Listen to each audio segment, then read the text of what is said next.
တောင်ကြီးမြို့360 degree လမ်းကြည့်လို့ရတဲ့မြို့နော်လမ်းကြည့်ရတဲ့ view point နေရာလေးတစ်ခုဖြစ်ပါတယ်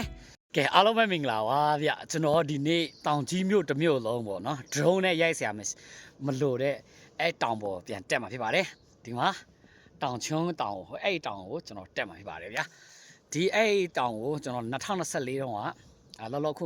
ကျွန်တော်တစ်ခေါက်တက်ခဲ့ပြီပေါ့နော်အဲ့တော့က mic on point လည်းပါတယ်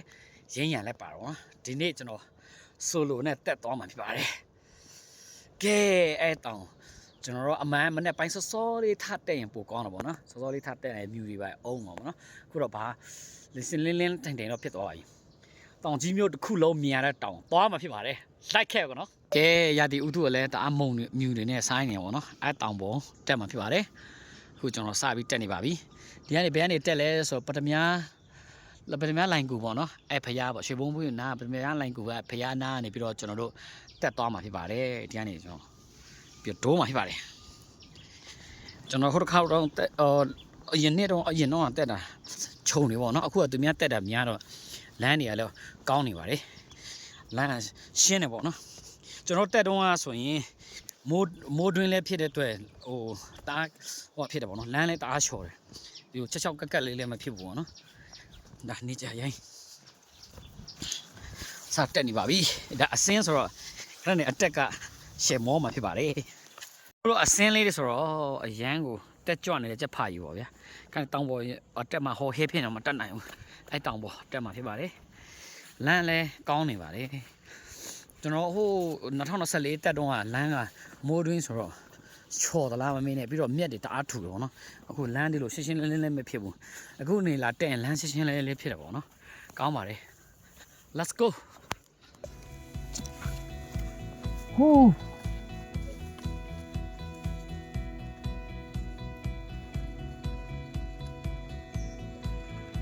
ပြောင်းထဲသွားလဲ easy ပေါ့နော်ဒါပေမဲ့ကင်မရာကိုတော့ပြန်ယူနေရတာဒုက္ခတစ်ခုမျိုးငယ်တော့ဆော့လေကျွန်တော်ဒါမျိုးဆော့ပြီးအင်ဂျီပေါ်မှာလိုက်ကတ်တော့နော်ဒါမျိုးပင်လေးမတ်တရားတော့ဖြစ်တယ်ကတ်ဟာတော့ကျွန်တော်ခုတက်တာစနေနိုင်ကျော်တော့ဆိုတော့ဘယ်သူမှလည်းကျွန်တော်ရှိမှတက်တာတရားမှမတွေ့ဘူးပေါ့နော်ဟိုးဟာအစင်းတော်ချော်တော့လေဟာကျွန်တော်ချော်တာ15မိနစ်လောက်ပေါ့နော်ဒီတောင်ချီနာတော့ရောက်နေဟိုမှာဖျားလိုင်းကူပရမလိုင်းကူလမ်းပြီးပြန်မြင်နေရတာပေါ့နော်ဘဝပေးလေကားပေါ့နော်တစ်ပင်ရဲ့အမြင့်တယ်လေကတစ်ပြတော့ဘဝပေးလေကားကြီး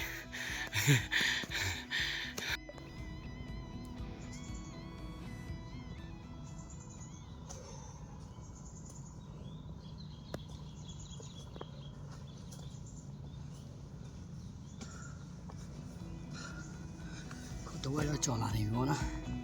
အရမ်းမောတယ်စတော့ပါပဲ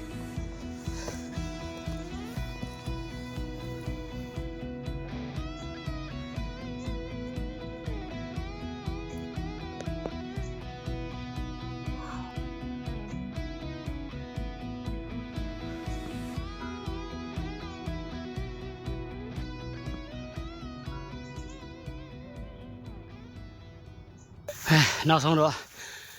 တောင်ပေါ်ရောက်ပြီပေါ့နော်ဖျားစီနားရောက်သွားပြီဟိုးမကြခင်တောင်ကြီးမြို့တစ်မြို့လုံးကိုမြင်ရတော့ပါမယ်ကဲနောက်ဆုံးတော့တောင်ကြီးမြို့တစ်ခုလုံးမြင်ရပါပြီလို့နောက်ဆုံးတော့တောင်ကြီးမြို့တစ်ခုလုံးမြင်ရပါပြီ drone နဲ့ရိုက်ဆရာမလို့ဘူးဗျာဒီတောင်ကျွန်းတောင်ဖျားတောင်ပေါ်တက်လိုက်တာနဲ့ကျွန်တော်ဖျားတစ်ခုဒီတောင်ကြီးမြို့တစ်ခုလုံးလမ်းမြင်ရမှာပါလို့နော်တောင်ကြီးအပေါ်စီးကနေကြည့်ချင်တဲ့လူတွေ drone တော့ရိုက်လို့မရတာတွေဒီမှာကြည့် drone ရိုက်ဆရာမလို့ဒီအမြင့်တက်နိုင်ဖို့ပဲလိုတယ်ဒါပဲ တောင်ကြီးမြို့360 degree လမ်းကြည့်လို့ရတဲ့မြို့ပေါ့နော်လမ်းကြည့်ရတဲ့ view point နေရာလေးတစ်ခုဖြစ်ပါတယ်အခုဘယ်လမ်းမြင်ရတာမြို့မြောက်ဘက်အထွက်ပေါ့နော်ဒါမြို့လေကောင်ပါဟောမှာဘောလုံးကွင်းရှိပါတယ်အဲ့မှာဘောလုံးကွင်းပါဘောလုံးကွင်းနော်ဒီဘက်ချမ်းဟောမှာ66ထပ်တိုက်ဒီဘက်ချမ်းပေါ့နော်ဒီကကျွန်တော်တောင်မြောက်ဘက်အစွန်းရောက်နေမလို့ခန်းနေတောင်ဘက်ပိုင်းကိုကျွန်တော်ရိုက်မှာဖြစ်ပါတယ်ဒါ360 degree နဲ့လမ်းမြင်ရတဲ့ရှုခင်းလေးပါဗျာမောလဲမောတယ်ဟာဒီတောင်ပေါ်ကမောတယ်လုံးဝပြည်သွားပါတယ်ကဲတောင်ဘက်ချမ်းကိုလိုက်ပြမှာဖြစ်ပါတယ်ဝါဒီကနေထိုင်ပြီးတက်ပုံရရင်ရမ်းရှည်လာဘူးနော်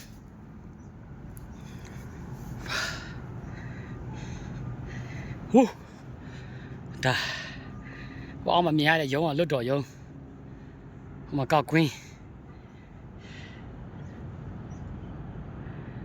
ကောက်ကွင်းဟိုတောင်ဘက်မှာကြီး sorry ဟိုမှာကောက်ကွင်းဟိုဘက်မှာဟိုတထောင်တိုင်ကွင်းတွေလမ်းမြင်နေရမိုက်နော်ဟိုးရှယ်လန်းရှယ်ကျွတ်ဒီရှိဘက်မှာ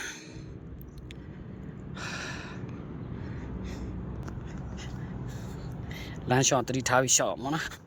ကြောက်တွေပါရှိတယ်ဆိုတော့ပြုတ်ချက်တတ်ပါတယ်လို့တတိထားပြီးလာရှောက်ကြပါနော်လာမကြည့်လမ်းမြင်နေရမိုက်နော်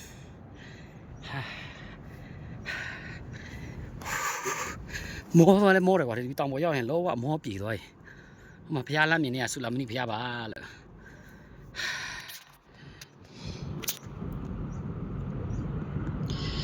ဖျားနော်